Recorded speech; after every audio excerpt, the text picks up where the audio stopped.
남태평양의 열정, 작가 케이돌프. 묘지에는 두 사람의 조문객이 찾아온 게 전부였다. 장례식이 다 끝났을 때에야 바네사는 조금 떨어진 곳에 서 있는 남자를 발견했다. 여기까지 와주시다니 정말 감사합니다, 선생님. 그녀는 놀라움을 감추고 깍듯이 격식을 차려서 인사를 했다. 아니요, 오히려 제 시간에 당도하지 못해서. 피에르 르노 의사는 먼저 사과의 말부터 했다. 선약이 있었는데 변경할 수가 없더군요. 부음 소식은 우연히 신문에서 읽었습니다. 신문에까지 실을 필요는 없었는데 워낙 친구분들이 없는 걸 고려해서.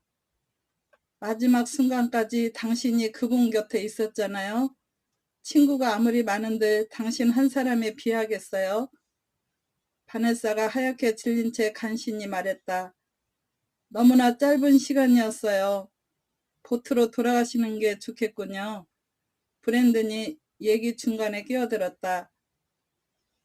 거칠한 얼굴과 깊이 패인 두 눈 속에 슬픔이 가득 고여 있었다. 아무렴 삶이란 끈질기게 계속되어야죠. 르노 의사가 말했다. 말은 헛구역질이 자주 났기 때문에 별로 내키지는 않았지만 그녀는 의사가 집까지 태워다 주겠다는 제의를 받아들였다. 그녀로서 가장 참기 힘든 일은 이 사람이 보는 데서 입덧을 하는 것이었다. 그렇다고 그의 친절을 끝까지 거절할 수는 없었다. 차로 그녀의 집까지는 10분이면 가는 거리였다. 여기까지 오셨으니까 커피는 한 잔 들고 가세요. 그녀는 일부러 화제를 바꾸려고 커피 얘기를 꺼냈다. 의사는 미소를 지으면서 고개를 끄덕였다. 고마워요. 커피를 내려갔을 때 그는 안뜰에 나가고 없었다. 그녀가 다가가자 그가 조용히 말을 건넸다. 실용적인 건물이군요. 철판을 씌운 테이블에 앉으면서 그가 말했다. 당신 소유인가요? 바네사는 고개를 저었다. 빌렸을 뿐이에요. 다음 주말이면 계약이 끝나요. 그럼 그때까지는 계시겠군요? 아마 그럴 거예요. 그 다음에는 영국으로 가실 건가요? 전에 그렇게 말한 것 같은데. 네, 맞아요. 당신은 왜 커피를 마시지 않죠? 아직도 속이 거북한가요? 내 아내도 임신했을 때 처음 몇 달간은 댁과 똑같은 증세로 고생했어요. 하지만 그런 증세는 곧 가라앉게 됩니다. 될 수 있으면 빨리 산부인과 의사를 찾아가 보도록 하십시오. 원하신다면 제가 훌륭한 분을 추천해 드리죠. 장례식에 와주신 거 정말 감사드려요.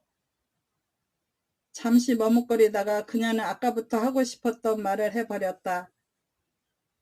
무슨 특별한 이유라도 있었나요? 부탁을 받았어요. 누구한테? 바네사는 심장의 고동이 멈추는 것 같았다.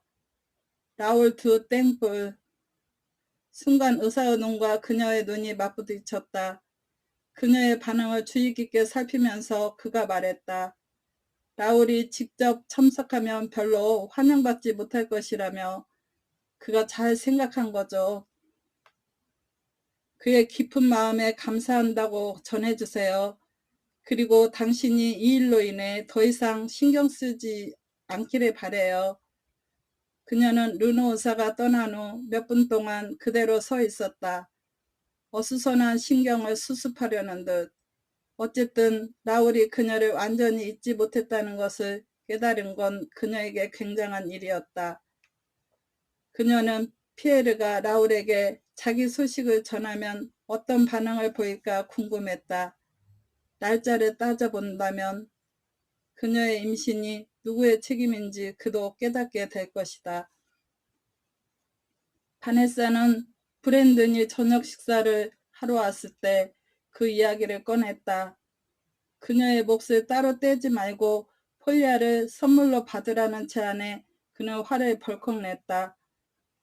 내가 능력만 있다면 폴리아를 왕창 사버리고 싶군요. 퉁명스럽게 그가 말했다.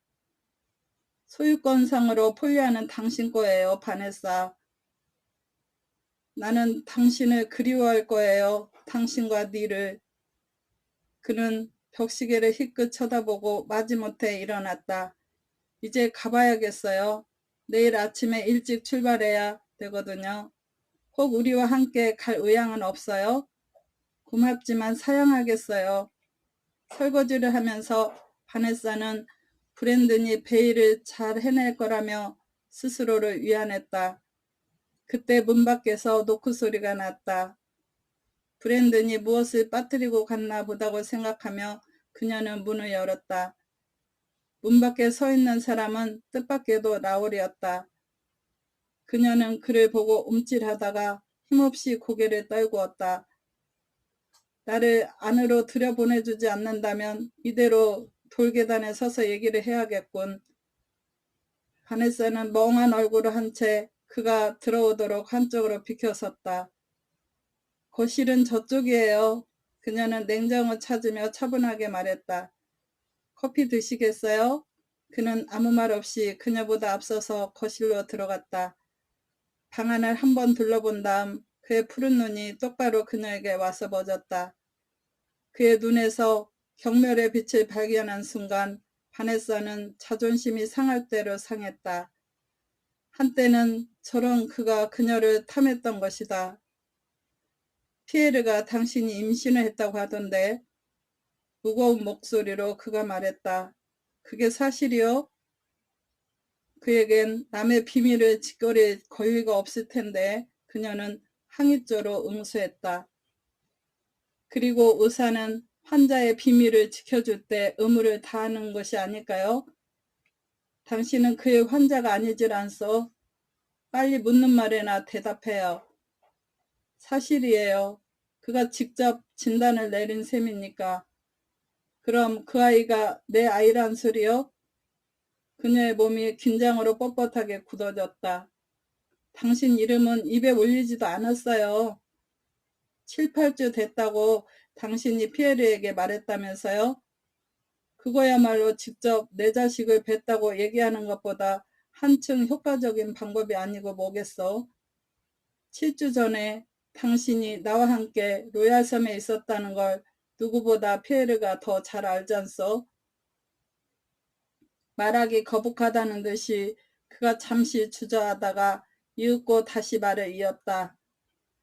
바닷가에서 우리가 관계를 가졌을 때 당신은 이미 처녀가 아니었어. 나 이전에 남자가 있었던 게 분명하다고. 한 사람, 당신 이전에 오직 한 남자와 같이 했을 뿐이에요. 우린 결혼할 사이였거든요. 그 밖에는 없었어? 없었어요. 나는 그에게 편지를 써서 아버지와 함께 이곳에 있을 거라고 했었죠. 그 후 답장은 아직 못 받았지만 편지를 보낸 건 로얄섬에 오기 전이었어? 후였어? 바네사는 망설이다가 하는 수 없이 사실대로 말했다. 사실은 내가 로얄섬에 있었을 때였어요. 조금 안면이 있는 사람에게 본토에 가면 붙여달라고 맡겼었죠. 그녀는 이런 말을 뒤늦게 들춰내야 하는 사실이 몹시 불쾌하게 여겨졌다. 그것은 중요하지 않아요. 실제로 나는 당신에게 아무것도 요구하지 않았잖아요. 르노 의사가 장례식에서 돌아오는 길에 차를 태워주지만 않았더라도 전혀 알지 못했을 거예요. 그런데 오히려 당신이 그에게 대신 조의를 표해달라고 부탁했다면서요? 라울은 바네사가 흥분을 하거나 말거나 자기 할 말을만 했다. 당신과 내가 관계를 가진 건 당신이 칼레도니아에 온 지 일주일밖에 되지 않았을 때였어. 그렇다면 영국을 떠나기 전에 임신했을 가능성도 충분히 있지 않소? 바네사는 얼굴이 화끈 달아올랐다. 뭐라고 말해야 할지를 몰라서가 아니라 다음에는 그 입에서 어떤 말이 나올지를 몰랐기 때문이었다. 그전에는 피임약을 복용하고 있었어요. 그는 검은 눈썹을 치켜뜨며 냉소적으로 말했다. 그런데 그때는 왜 안 먹었지? 내가 여행하는 동안 누구와 잠자리를 같이 할 거라는 생각은 전혀 못했으니까요. 게다가 당신과는 너무 갑작스럽게 생긴 일이었어요. 이런 식의 술책에 걸려든 남자는 내가 처음은 아닐 테지. 그녀는 화가 치밀어서 어쩔 줄을 몰랐다. 간신히 떨리는 손가락으로 문 쪽을 가리키며 그녀가 외쳤다. 나가요. 가지. 갈 때가 되면. 하지만 그 전에 해야 할 얘기가 있어. 무슨 얘기요? 내일 당신은 산부인과 의사를 만나봐야 해. 싫다면? 그가 녹이 띤 눈으로 그녀를 쏘아보았다. 거절하면 안 돼. 내 가만 놔두지 않을 테니까. 중절은 빠를수록 좋다는 것 좀 당신도 알지 않소? 중절 수술이라고요?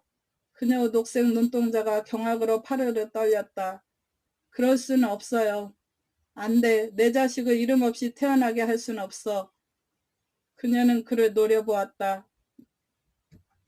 마음이 너무 산란해서 도저히 이성을 찾을 수가 없었다. 조금 전까지만 해도 당신 자식이란 확신이 없었잖아요. 갑자기 그의 표정이 변했다. 한 가닥 희망을 안고 그가 물었다. 그래, 그럼 아닐 수도 있단 말이오. 천만에 의심할 여지는 눈꼽만큼도 없어요. 단지 당신과 결혼하지 않겠다는 뜻이지. 당신은 영국으로 갈 수 없어. 그가 거칠게 말했다. 내 아들을 데리고는 안 돼. 그녀의 머릿속이 갑자기 혼란에 빠졌다. 도대체 뭘 믿고 아들이라고 단언하죠? 200년이 넘도록 우리 가문엔 여자라고는 단 2명밖에 없었으니까. 그렇다면 불화 따윈 별로 없었겠군요. 그녀는 진정하려고 애를 쓰며 부득부득 자기 입장을 밝혔다. 그래도 당신이 나를 여기에 붙잡아 둘 수는 없어요. 그 장래를 빼앗을 셈이요. 그는 보란듯한 장래를 갖게 될 거예요.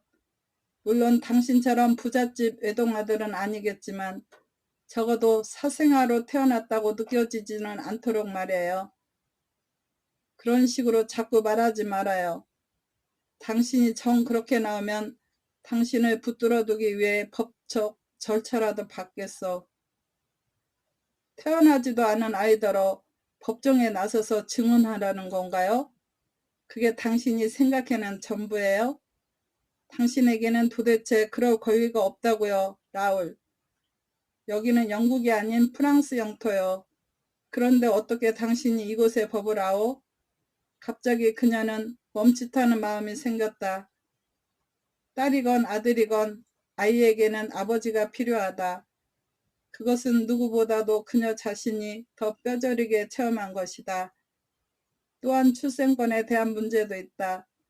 라울이 자기 권리를 주장한다면 그녀 역시 자기 이익을 먼저 따지게 될 것이다. 그런 생각을 하고도 살아나갈 수 있을까? 크리스타는 어쩌고요? 그녀는 여전히 출구를 바라보며 절망적으로 물었다. 그녀를 어쩌다니? 당신과 결혼하기로 되어 있다고 하던데요. 그가 잠시 동안 아무 대답도 하지 않았다. 그녀는 그의 푸른 눈동자가 놀라움으로 점점 커가는 걸 보며 천천히 말을 이었다. 적어도 그녀가 내게 말한 것에 의하면. 그는 입을 떼기 전에 오랫동안 그녀의 표정을 살폈다. 때가 되면 당신이 그 아이를 양자로 당연히 넘겨주겠지. 당신과 그 여자에게 말이에요. 분위기가 차츰 험악해져 갔다. 천만에 그녀가 발악을 하듯 외침으로써 이젠 모든 사태가 더욱 분명해졌다. 그렇다면 우리에겐 달리 대책이 없군. 어쩔 수 없이 2, 3일 안으로 조촐하게 식을 올리는 수밖에. 자, 당신 여권이나 주시오. 바네사는 그 철두철미함에 이를 갈았다. 행여 그 사이에라도 도망을 갈까봐 그는 여권을 압수해 두려는 것이다. 난 도망가지 않아요. 간다 해도 멀리 못 갈걸. 그런데 여권이 필요한 진짜 이유는 그게 아니란 말이오. 그는 짧게 웃었지만 부드러운 느낌은 전혀 없었다.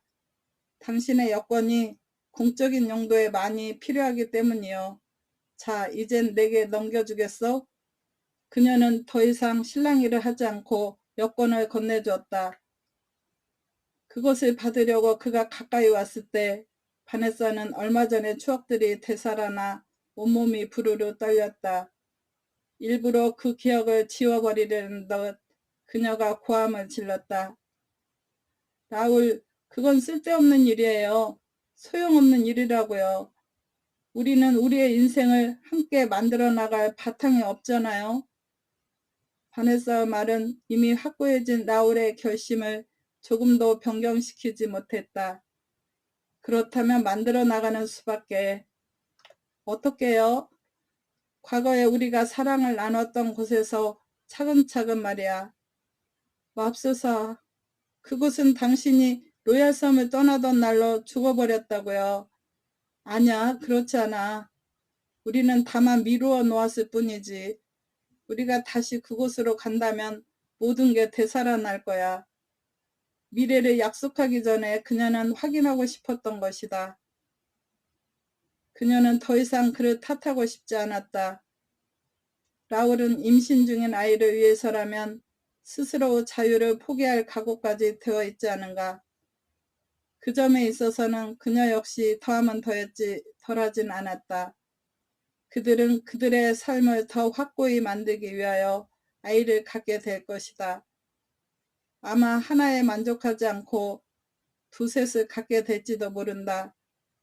미리부터 삶의 모습을 규정짓지 말고 자연의 순리대로 흐르게 놔두자. 두 사람은 공식적인 절차를 밟은 뒤 필요한 증인들만을 모신 자리에서 간단히 결혼식을 올렸다. 바네사는 내복으로 크림빛 실크 정장에 창이 넓은 모자를 썼다. 그러나 꽃다발은 들지 않았다. 액세서리라고는 라울이 결혼 선물로 준 진주 목걸이 뿐이었다. 목걸이는 그녀에게 참 잘 어울렸다. 그녀는 받고 싶지 않았으나 그는 끝까지 우겼었고 역시 같은 방법으로 우겨서 에메랄드 반지를 라울이 받도록 했다. 식이 끝난 뒤 그들은 자동차로 그녀는 한 번도 들어가 본 적이 없는 라울의 집으로 향했다. 좌석에 비스듬히 누운 채 바네사는 지난 며칠간을 되돌아보았다. 해야 했던 일도 무척 많았고 생각할 일도 많았던 며칠이었다. 라울이 주선에서 만나본 산부인과 의사는 그녀의 상태는 아주 좋은 편이며 태아도 건강하다고 말해주었다. 아이는 내년 2월 말에 분만될 예정이라고 했다. 그렇다면 정말 심각한 문제는 그녀의 정신 상태였다. 지금 그를 매혹시키는 그녀의 매력은 배가 불러갈수록 차차 사라질 것이고 그것을 끝까지 이해해줄 간대함이 라울에게는 없을 것 같으니 말이다. 그들은 잉태한 아이로 인해 함께 기쁨을 누릴 만큼 아이를 기다린 사람들이 아니었다. 그야말로 어쩔 수 없는 상황으로 인해 결혼한 것뿐이다. 괜찮소? 그의 무뚝뚝한 한마디가 여지없이 그녀의 상념을 박살내버렸다. 차를 세웠으면 좋겠어? 바네사는 힘없이 고개를 가로저었다.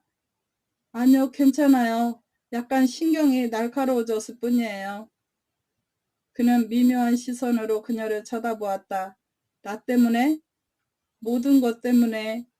그런데 집에서는 당신이 지금 나를 데리고 온다는 걸 다들 알고 있나요? 물론이지. 모든 게 준비되었을 거요. 안방도 열어놓도록 했어. 거긴 계모가 떠난 후로 계속 사용하지 않았었거든. 그곳을 당신 취향에 맞게 새로 꾸며도 될 거요. 그럴 필요는 없을 거예요. 그녀가 다시 신문조로 물어보았다. 일하는 사람들 외에 누가 또 있나요? 크리스탈에 대해 묻는 거라면 그녀는 어제 떠났어. 그의 음성엔 아무런 감정도 섞여 있지 않았다. 그 순간까지 그녀는 크리스탈을 얼마나 두려워하고 있었던가. 속으로 안도의 숨을 내쉬면서 그녀는 죄책감에 한참을 가만히 있었다. 그녀는 나를 폭 증오할 거예요. 마침내 그녀가 충동적으로 말했다. 아마 그럴 거요. 여전히 동요의 빛이 보이지 않으면서 그가 말했다. 그렇지만 극복해낼 거야. 라울도 극복해낼까? 그녀는 그들 사이를 갈라놓았다는 자책감에 가슴이 저려왔다. 정말 나 한 사람 때문에 모든 것이 망쳐진 셈이로군요. 그렇죠? 그녀가 중얼거리자 그가 희미하게 미소를 지으며 말했다. 우리 두 사람 잘못이지. 이번 일은 내게 어떤 일도 당연하게 여겨서는 안 된다는 걸 깨우쳐 주었어. 이상적으로 출발한 결혼은 아니지만 우리 두 사람이 마음을 합친다면 뭔가 가치 있는 일을 만들어낼 수 있을까요? 우리의 애정도 되살릴 수가 있을까요? 그녀는 이렇게 묻고 싶었으나 차마 입 밖에 낼 수는 없었다. 그 땡불 저택은 도심에서 약 3마일 떨어진 곳에 있었다. 대문에서 집에 이르는 길만 해도 무지무지 길었고 길 양편엔 각양각색의 꽃들이 하늘거리며 향내를 풍기고 있었다. 로얄섬에 있는 집과 비슷하네요. 바네사는 오후의 햇살을 받아 하얗게 빛나는 집 앞 기둥을 보면서 탄성을 질렀다. 단지 조금 더 큰 정도로군요. 할아버지의 상상력이 부족했던 탓이지. 더 멋진 구조를 떠올릴 수도 있었을 텐데. 거의 똑같이 설계되어서 당신이 돌아다니는 데는 별 어려움이 없을 거요. 게다가 내부 구조도 같은 방식이니. 라울은 엔진을 끄고 웅장한 정문 앞에서 차를 세웠다. 운전대에 손을 얹은 채 그가 잠시 바네사의 표정을 살폈다. 아직도 그렇게 신경이 쓰여? 어쩔 수가 없군요. 저의 예민한 신경에 당신도 차차 익숙해지게 될 거예요.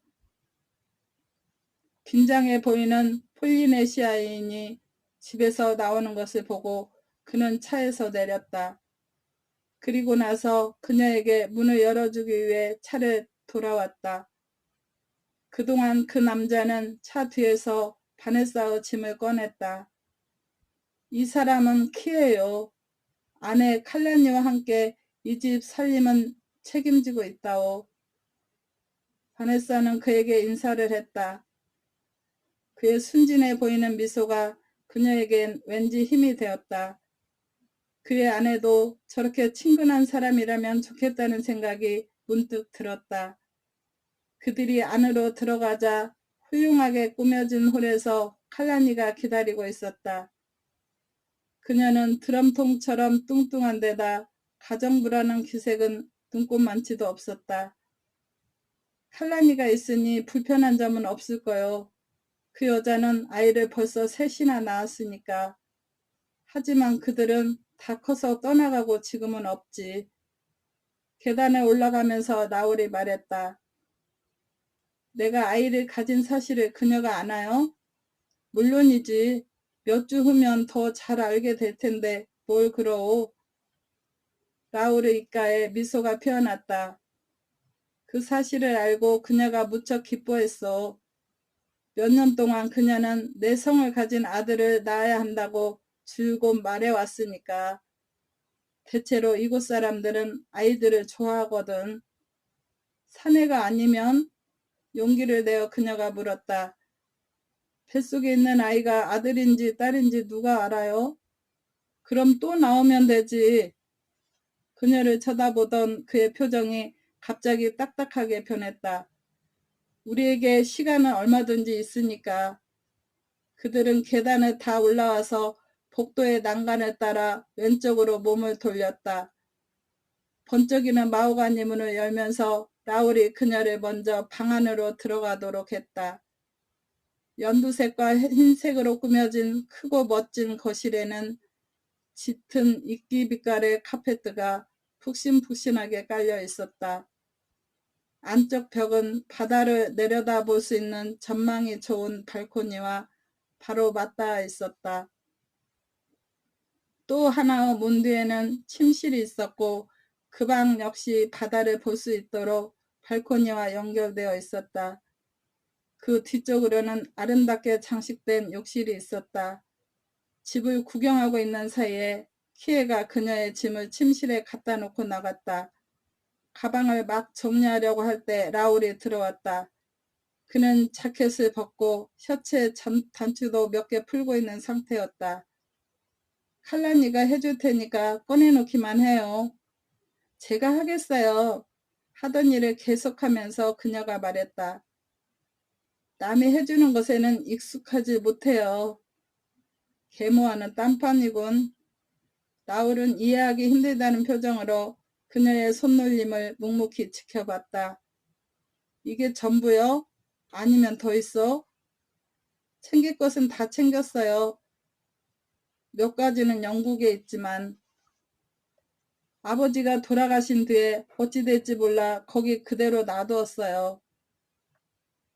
뉴메에는 괜찮은 의상실이 몇 군데 있으니까 필요한 게 있으면 당신에게 맞는 옷을 새로 맞춰 입도록 해요.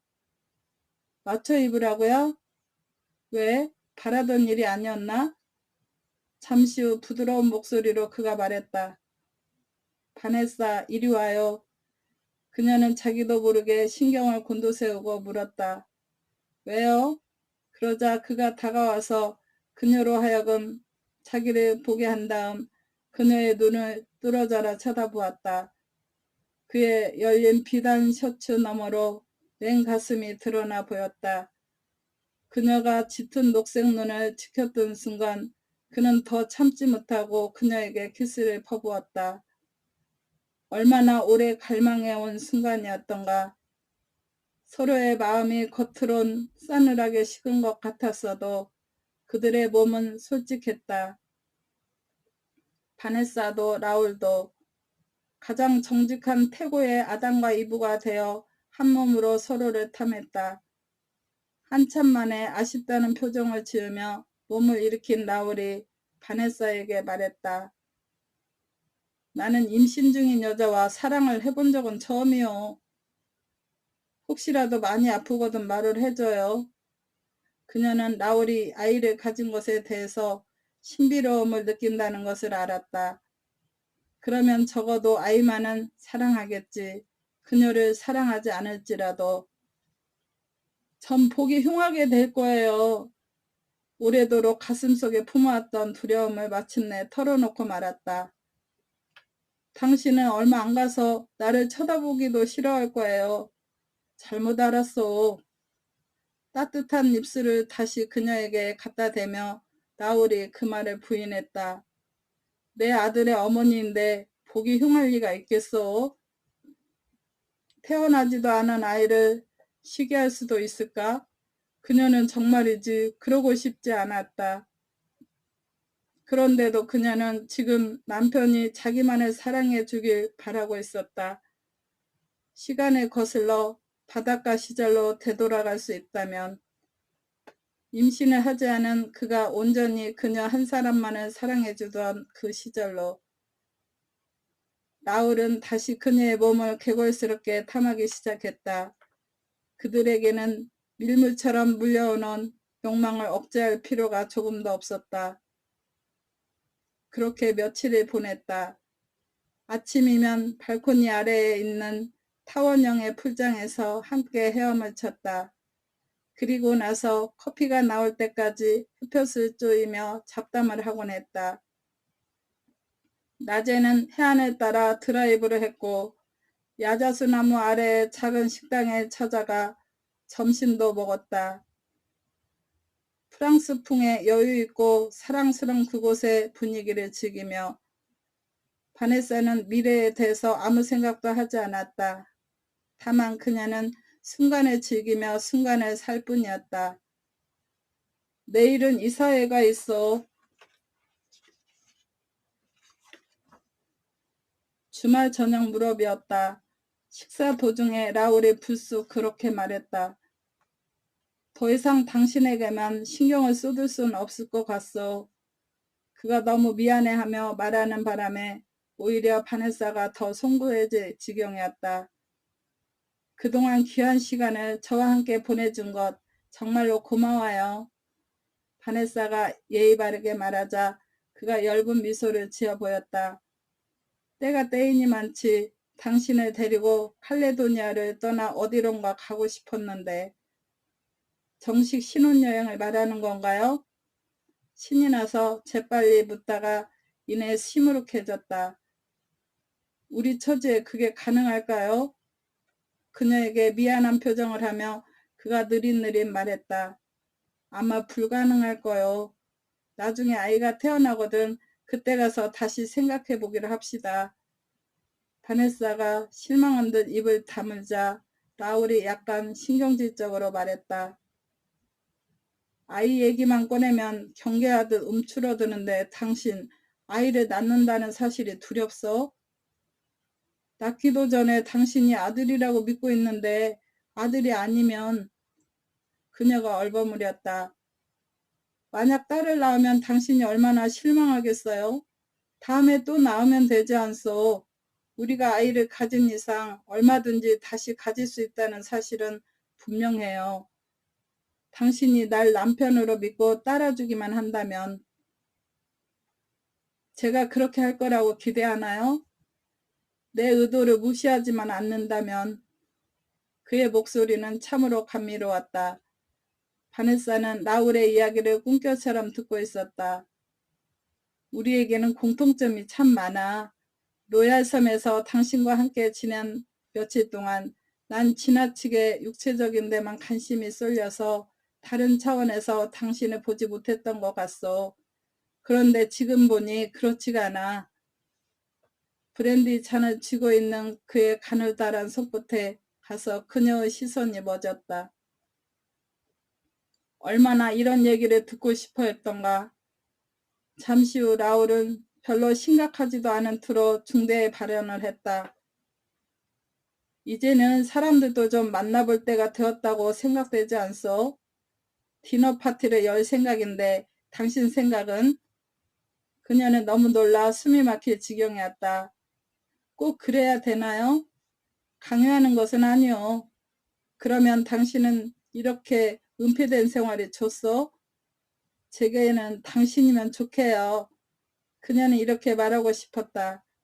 그러나 그런 말을 하기에는 어쩐지 어색했다. 또 너무 감상적인 데다 심파조같이 느껴져서 그녀는 쿡쿡 참았다. 어차피 다 알고 있을 텐데요, 뭘. 도리어 초대하지 않으면 헛소문만 퍼뜨리고 다니겠죠. 우리처럼 결혼을 서둘러서 아무도 모르게 하는 사람들은 거의 없으니까요. 대부분의 남자들은 디너 파티를 바랄 것이요.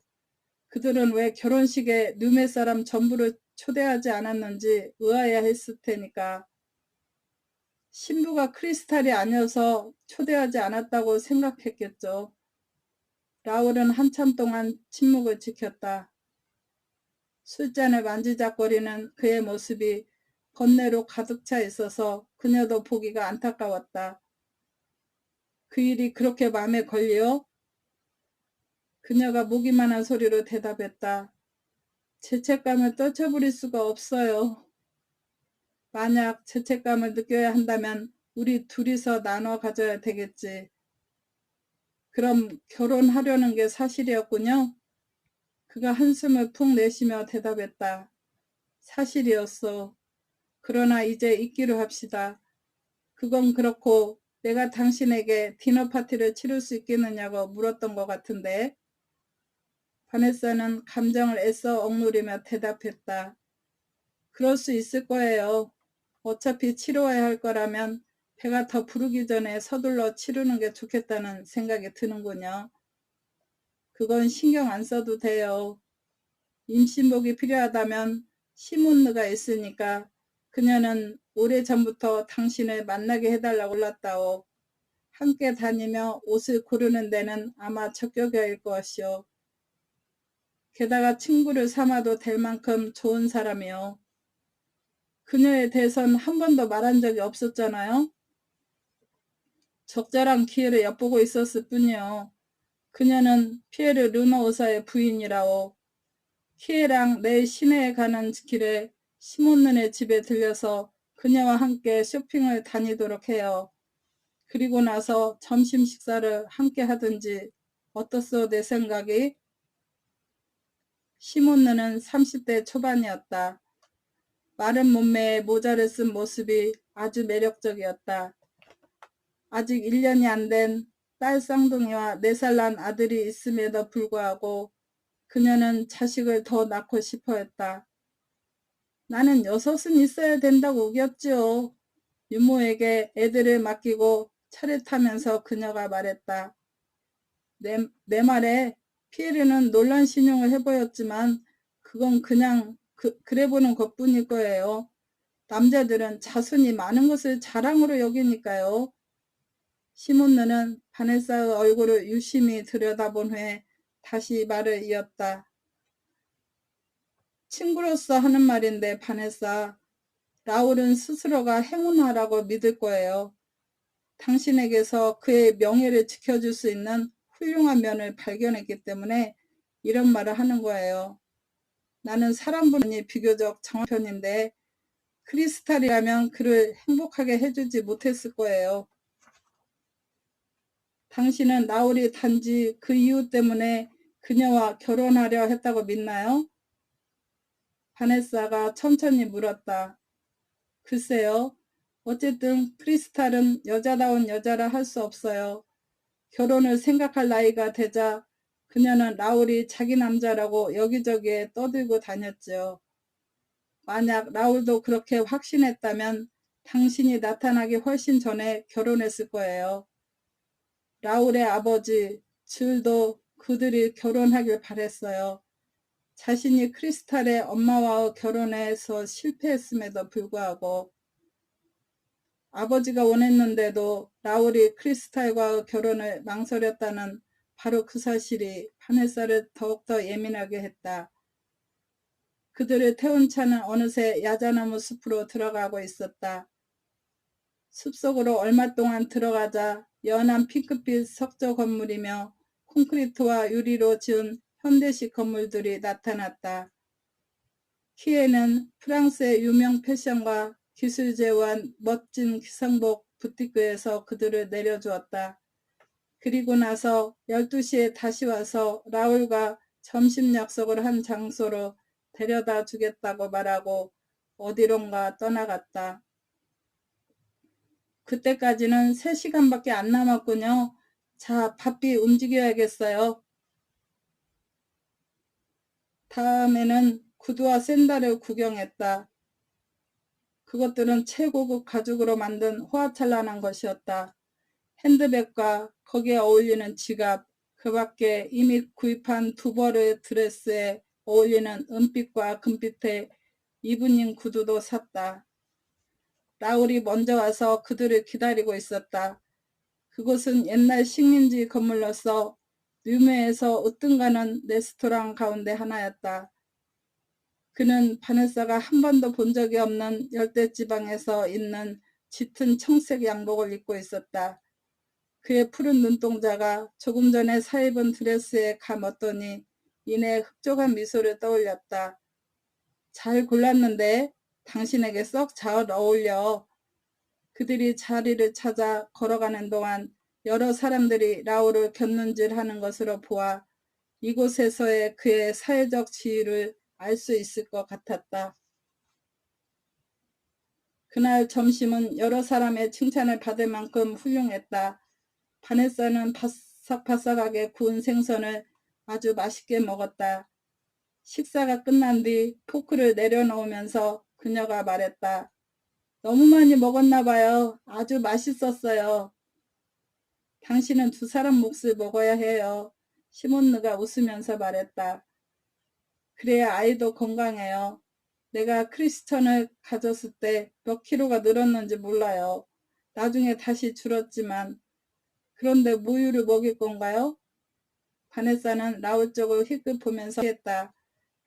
거기까진 아직 생각해 본 적 없어요. 그렇다면 모유를 먹이도록 해요. 그게 훨씬 좋아요. 젖을 먹이면 몸매가 미워진다는 건 전혀 근거가 없는 말이에요. 그녀가 웃으면서 말했다. 이번 디너 파티 말인데요. 누구를 초대해야 되죠? 바네사가 화제를 바꿀 양으로 파티 얘기를 꺼냈다. 파티라고요? 시몬느가 흥미를 나타내며 물었다. 명단을 만드는 게 어때요? 가능한 한 빨리 초대했으면 좋겠어요. 시몬느네 집에서 나섰을 땐 오후 5시가 다 될 무렵이었다. 바네사가 집에 도착했을 때 언제 돌아왔는지 라울은 벌써 샤워를 끝내고 나오는 길이었다. 누메의 기성복 부티크에서 산 물건들은 이미 배달돼 있었다. 필요한 것을 다 구할 수 있었어? 쌓인 짐을 보며 그가 물었다. 우리 세 사람에겐 충분할 정도로. 바네사는 여전히 너무 많은 지출을 한 게 아닌가 하고 불안감을 떨칠 수가 없었다. 시몬느가 가격을 보지 못하게 하는 바람에 도대체 얼마나 썼는지 모르겠어요. 그는 푸른 눈을 깜빡이며 퉁명스럽게 말했다. 당신처럼 그렇게 자질구레한 것까지 신경 쓰는 여자는 처음 보았어. 그녀는 그의 강하고 억센 팔에 안기고 싶었다. 그리고 진심으로 그를 원했다. 불쑥 자신의 맹목적인 본능 때문에 이런 궁지에 빠졌다고 생각되자 아이러니를 느끼지 않을 수 없었다. 그건 어쩌면 사랑이 아닌지도 몰랐다. 그녀 마음에 어떤 생각이 흐르고 있는지를 라울은 알았다. 그녀 역시 그의 얼굴을 쳐다볼 때마다 그의 눈동자에서 그것을 읽을 수 있었다. 그가 천천히 그녀에게로 다가왔다. 그녀는 불쑥 뒤로 물러나고픈 충동을 가까스로 억제했다. 이런 상황에서 욕망을 부인한다는 건 어리석은 짓이라고 생각되었다. 그는 타월이 흘러내리는 것을 조금도 개의치 않고 그녀의 목덜미에 키스를 했다. 그의 부드러운 입술은 나비의 날개처럼 그녀에게 사뿐히 내려앉아 잠자던 욕망을 몸통 드쑤셔 놓았다. 그녀는 냉정을 되찾으려 했지만 헛수고였다. 라울은 단지 테크닉이 남보다 조금 뛰어날 뿐이라고 스스로를 세뇌시키려 했지만 그건 역시 헛수고였다. 그의 입술이 서서히 열리면서 그녀를 마시기 시작했다. 100마디 말보다도 더 절실하게 그의 손의 움직임과 입술의 감미로움이 바네사를 사랑하는 걸 입증하고 있었다. 바네사는 그 순간 아무것도 생각지 않고 그의 충실한 여자이고만 싶었다. 그녀가 누구인지 무엇인지 그리고 어디에 있는지는 상관할 바가 아니었고 다만 한 남자와 여자로 존재하고 있다는 사실에만 감사했다. 라울이 시간을 보려고 일어났을 땐 이미 날이 어두워진 뒤였다. 저녁 먹을 준비를 합시다. 베개를 제치면서 그가 말했다. 내려가기 싫으면 여기로 식사를 올려보내라고 하겠소. 바네사는 움직이지 않았다. 그녀는 만족감과 일시적인 안도감으로 기분이 무척 좋았다. 칼라니가 귀찮아하지 않을까요? 그가 웃자 그녀도 희미하게 미소를 지었다. 천만에 우리를 위해서가 아니라 칼라니를 위해서였다는 걸 조금 후면 알게 될 거요. 바네사. 그녀는 윗사람에게 아부하지 않되 대신 모두에게 똑같이 잘해주는 사람이에요. 그래서 계모와는 항상 다투었지만 당신도 그녀를 별로 좋아하지 않았죠? 당신 계모 말이에요. 바네사가 이렇게 묻자 잠시 후 잔잔한 목소리로 그가 대답했다. 계모는 무척 자기 중심적이었어. 지금도 그렇지만 나 역시 나의 생모 자리를 차지한 그 여자를 유별난 여자라고 생각했지. 한때는 아버지가 그렇게 그 여자와 결혼을 했는지 이해할 수가 없었어. 지금 생각해보니 아버지는 그 때문에 그녀 딸에게는 화목한 가정을 느끼게 해주고 싶어 크리스탈을 더 아끼셨던 모양이요. 당신은 질투하지 않았나요? 겨우 5살짜리 계집애에게? 아니, 조금도 질투하지 않았어. 그때도 난 여전히 그의 하나밖에 없는 아들이었으니까. 그 이상을 아려내려고 하는 것은 위험인 줄 알았지만 바네사는 궁금증을 참지 못하고 결국 발설을 하고 말았다. 앨리스는 죽었나요? 이번에는 침묵이 한층 더 오래 지속됐다. 그렇소. 그가 마침내 시인했다. 하지만 그녀의 아들들은 그들을 잘 돌봐주는 좋은 가정에서 자라고 있어. 그들은 나에 대해서 잘 모르고 나 역시 알게 되길 원치 않아요. 단 그들이 궁핍하게 살지 않을 거란 확신은 할 수 있다오. 내가 해줄 수 있는 최대한의 노력으로 그들 앞으로 해서 은행에 돈을 맡겨두었으니까. 이해하겠어요. 당신 입장을. 정말이에요. 그래, 당신이 날 이해해 주리라고 믿었어. 그는 옆으로 비스듬히 누워서 그녀를 바라보았다. 표정을 부드럽게 누그러뜨리면서 그가 말했다. 여러모로 당신을 고맙게 생각하오. 저도요. 그녀의 목소리는 조금 허스키하게 들렸다. 바네사는 순간 그 어느 때보다도 그에 대한 사랑을 느낄 수 있었다. 다른 남자는 내 배를 늘 훌쭉하게만 만들었어요. 그 소리에 갑자기 이를 드러내고 라울이 웃어 제꼈다. 한참 만에 겨우 진정을 하고 그는 손바닥을 쫙 펴서 튀어나온 배를 쓰다듬었다. 제법 불룩한데? 그녀의 모든 감각이 살아나고 있었다. 그에게 대해 그녀가 가지고 있는 전부는 바로 그 손 아래에 있는 게 전부였다. 만약 그 아이가 없었다면 그녀는 아무것도 아닌 존재였을 것이다. 감사합니다. 항상 행복하세요. 구독과 좋아요는 저에게 격려가 됩니다.